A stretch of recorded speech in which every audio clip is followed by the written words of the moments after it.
கர்நாடகாவில் இப்போ காங்கிரஸ் ஆட்சி அமைத்ததுக்கு பிறகு பல மாற்றங்களை அவங்க வந்து பண்ணிட்டு இருக்காங்க.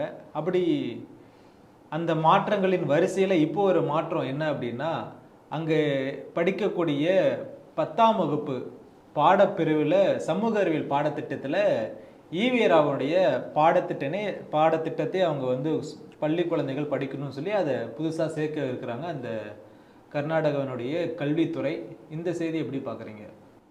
அதாவது இத்தனை நாளாக இல்லாமல் இப்போதுதான் ஈவிஆர் என்று சொல்லக்கூடிய ஈவி ராமசாமி நாயக்கரை அவங்களுக்கு தெரியுதா அப்படிங்கிறது தெரில.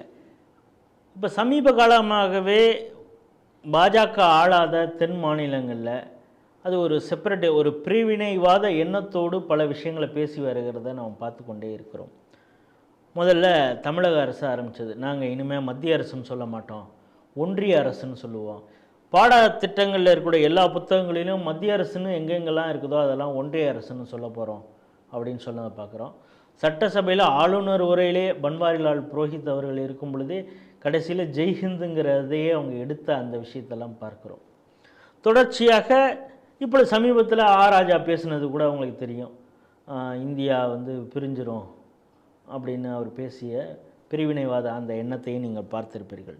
கர்நாடகா சமீபத்தில் டெல்லி சலோன்னு ஒரு பெரிய போராட்டத்தை நடத்தினார்கள். காரணம், தமிழக அரசு என்ன பிரச்சாரம் செய்து வந்ததோ அதே தான் அவங்களும் சொன்னாங்க. எங்களுடைய வரி எங்களுக்கே அப்படின்னு அவங்க சொன்னாங்க. நாங்கள் வரி செலுத்துறது 13 பைசா தான் எங்களுக்கு கிடைக்குது, 100 ரூபா கொடுத்தா 13 ரூபா தான் கிடைக்குது அப்படின்னு அவங்க போராட்டம் பண்ணது. இதுக்கு டெல்லியில் போய் அவங்க போராட்டம் பண்ணியிருந்தால் அதையே வந்து பாராளுமன்றத்திலே எப்படி கண்டித்தார் நரேந்திர மோடி. இது என்ன புதுசாக இது போன்ற ஒரு பிரிவினைவாத எண்ணத்தோடு காங்கிரஸ் இருக்கிறது அப்படின்னு சொன்னதை பார்க்குறோம். கேரளாவும் அதே வழியை ஒட்டி அவர்களும் எங்களுடைய வரி எங்களுக்கு தான் வேணும் அப்படின்னு சொன்னது. அதே நேரத்தில் கர்நாடகாவில் காங்கிரஸ் போய் டெல்லியில் போராட்டம் பண்ணது, கேரளாவில் கம்யூனிஸ்ட் போய் டெல்லியில் போராடும் பொழுது எதிர்க்கட்சியாக இருக்கிற காங்கிரஸ் என்ன சொல்லுது, உங்களுக்கு ஆட்சி செய்ய வக்கு இல்லை, அதனால தான் உங்களுக்கு சரியாக மத்திய அரசு கொடுக்கலைங்குது. அப்போனா அந்த கருத்து கர்நாடகா காங்கிரஸுக்கும் தானே பொருந்தும். ஸோ இவர்கள் அரசியல் எப்படி செய்கிறார்கள், எப்படி ஒரு பிரிவினைவாத எண்ணத்தோடு இருக்கிறார்கள்ங்க நம்ம முதல்ல புரிஞ்சுக்கலாம். இந்த சப்ஜெக்டுக்கு வந்தால், அதாவது முதலாக ஒரு மாநிலம் என்இபி நேஷனல் எஜுகேஷன் பாலிசி 2020 மத்திய அரசு கொண்டு வந்தது, அது அமல்படுத்தியாச்சு கர்நாடகாவில். அதை திரும்ப நீக்கிட்டு இப்போ மாநில கல்விக் கொள்கைன்னு ஒன்று கொண்டு வராங்க. அப்போனா அங்கே படிக்கக்கூடிய மாணவர்களுக்கு எப்படிப்பட்ட ஒரு குழப்பமான சூழ்நிலை ஏற்படும். நம்ம தமிழகத்தில் அதுக்கு முன்னாடி தமிழகம் தான் மெட்ரிகுலேஷன் ஒன்று இருந்தது. பிறகு கருணாநிதி காலத்தில் சமச்சீர் கல்வின்னு ஒன்று கொண்டாங்க. அந்த சமச்சீர் கல்வின்னு ஒன்று கொண்டு வந்த பொழுது அவங்க சொன்னது என்னென்னா, இது சிபிஎஸ்சிக்கு ஈக்குவலுங்கிறாங்க அப்படின்னு தான் அவங்க பிரச்சாரம் பண்ணாங்க. இப்போ என்னடான்னா, நீட் தேர்வுக்கு ரெடி ஆக மாட்டேங்கிறாங்க. அவனால் பல ஆரம்பத்தில் இப்பொழுது நம்ம மாணவர்கள் அதிக மதிப்பெண்ணு எடுக்கிறாங்க, அது ஒரு பக்கம்.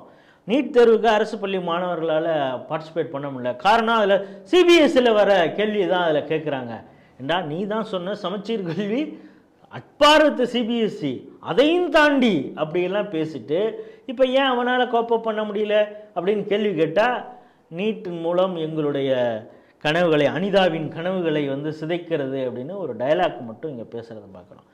இவங்களும் இதை மறைப்பதற்காக இவங்க என்னென்னா, நாங்கள் சமூக நீதி பேசுகிறோம், எல்லாருக்கும் எல்லாமே, ஒரு சிலரை படிக்க வைக்காமலே இருந்தாங்க, அனைவரையும் படிக்க வைத்தவர் வந்து ஈவேரா தான், பெரியார் தான் அப்படின்னு சொல்லி அவருடைய டீச்சிங்ஸை நான் வந்து 5 கோடி ரூபா கொடுத்து நாங்கள் எல்லா மொழியிலும் மொழிபெயர்க்க போகிறோன்னு இவங்க ஆரம்பித்தாங்க. இப்பொழுது கர்நாடக அரசு என்ன சொல்லுது, நாங்கள் அந்த பெரியாருடைய வரலாற்றை அதில் சேர்த்துருக்கோம். அது மட்டும் இல்லை, இலக்கியங்கள்லையும் பல விஷயங்கள், அதாவது பாஜகவை அதீதமாக எதிர்த்தவர்களுடைய இலக்கியங்களை எல்லாம் அவர்கள் பாடத்திட்டத்தில் சேர்த்துருக்காங்க. உங்களுக்கு சரியாக புரிகிறது மாதிரி சொன்னேன்னா, காதலன் படத்தில் கவர்னராக நடிச்சிருப்பார், அவர் பேர் தான் கிரீஷ் கர்னாட். அவர் ஒரு எழுத்தாளருங்க, இப்போ நாவல்கள் சிறுகதைகள்லாம் எழுதக்கூடியவர். அவர் எழுதின வந்து அதிகாரா அப்படிங்கிற ஒரு லிட்ரேச்சரை சேர்த்துருக்காங்க. அதேமாதிரி பி லங்கேஷ் அவங்களது முருக மாட்டு சுந்தரி அப்படின்னு ஒரு இலக்கியத்தை சேர்த்துருக்காங்க. தேவனூர் மகாதேவா அப்படிங்கிறது எடைக்கே பிட்ட அக்ஷரா அப்படின்னு அவர் ஒன்று எழுதியிருக்காரு. இது போன்ற பல விஷயங்களை நாங்களும் புதுசாக நாங்கள் ஏதோ ஒன்று செய்வோம், பாஜக என்ன கொண்டு வந்ததோ அதை நீக்கிவிட்டு நாங்கள் புதுசாக சேர்ப்போம் அப்படின்னு சொல்லிடுறேன். நமக்கு என்ன இதில் வருத்தம்னா, படிக்கக்கூடிய மாணவர் வந்து 2 வருஷத்துக்கு ஒரு தடவை ஒவ்வொரு தேர்தல் எப்போ வேணாலும் வரலாம், ஒவ்வொரு முறையும் ஆட்சி மாறும் பொழுது இதே போல் செஞ்சுக்கிட்டு இருந்தால் மாணவர்களுடைய நிலைமை என்ன அப்படிங்கிறது தான். அந்த விஷயத்தோடு நீங்கள் விஷத்தையும் சேர்க்கணும்னு நினைக்கிறீங்க. இப்போ தமிழகத்திலேயே ஒரு லிஸ்ட்டு எடுத்தாங்க, சுதந்திர போராட்ட வீரர்களுடைய லிஸ்ட்டு எடுக்கும் பொழுது, ஏன்னா அவர்களுக்கெல்லாம் மரியாதை செலுத்தணும் மத்திய அரசு முடிவு பண்ண பொழுது ஒரு லிஸ்ட்டில் வந்து ஈவேஆர் பேரையும் சேர்த்துட்டாங்க. அவர் கருப்பு கொடி காட்டணுன்னாரு, நீங்கள் பிரிட்டிஷ்லேயா இருந்தாவது தமிழகத்தை ஆட்சி செய்யுங்கள்னு கேட்டவரை சுதந்திர போராட்ட வீரர்னு வேற. கொஞ்ச காலத்தில் அவர் காங்கிரஸில் இருந்தாருங்கிறதுக்காக அவரையும் சுதந்திர போராட்ட வீரர்னு லிஸ்ட்டு போட்ட அந்த விஷயத்தெல்லாம் பார்க்குறோம். ஏற்கனவே கர்நாடக அரசில் திப்பு ஜெயந்தியெல்லாம் கொண்டாடி இருக்காங்க. இந்துக்களை அழித்தொழித்த திப்புவுக்கு ஜெயந்தி கொண்டாடக்கூடிய காங்கிரஸிடம் இருந்து இது போல் பல விஷயங்கள் தான் இருக்கும். இன்னொன்று 8ஆம் வகுப்பில் சனாதானத்தை பற்றி ஒரு விளக்கம் சொல்லியிருக்கிறாங்க. அது எப்படிப்பட்ட விளக்கம் சொல்லியிருக்காங்கங்கிறது போனதான் தெரியும். இதில் இன்னொன்று கவனிக்கணும் என்னென்னா, இந்த பெரியார் இந்த ஈவிஆர் விஷயத்தை ஏன் சேர்க்குறாங்கன்னா, சமூக சீர்திருத்த விஷயங்களை எல்லாம் கொண்டு வந்தவர் அப்படின்னு. நீங்கள் பார்த்தீங்கன்னா தமிழ்நாட்டில் படம் ரிலீஸ் ஆகும் பொழுது அந்த படத்திற்கு பேர் பெரியார்.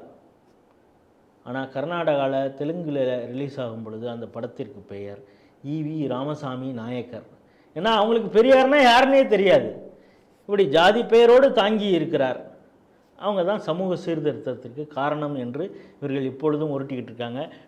இன்னைக்கு மகளிர் தினம், பெண்களின் மேம்பாட்டிற்காக அவர் தான் உழைத்தார்னு இப்போ வரைக்கும் உருட்டிக்கிட்டு இருக்கிற அந்த விஷயத்தெல்லாம் பார்க்குறோம். அது உண்மையிலேயே அவர் பெண்களை பற்றி எப்படிப்பட்ட கருத்து வைத்திருக்காருன்னு பல முறை இந்த ஸ்டேட் டிவியில் பேசியிருக்கோம். ஆகவே காங்கிரஸ் கொஞ்சம் கொஞ்சமாக அது இந்திய தேசிய காங்கிரஸ் என்ற இருந்தது மாறி, எப்படி இந்த பிராந்திய கட்சிகளில் ஒரு சில பிரிவினைவாதம் கோஷத்தை முன்னெடுக்கக்கூடிய கட்சிகள் எப்படி செயல்படுமோ அப்படி இப்பொழுது காங்கிரஸும் செயல்பட ஆரம்பித்திருக்கிறது அப்படிங்கிறது தான் இந்த செய்தி காட்டுகிறது.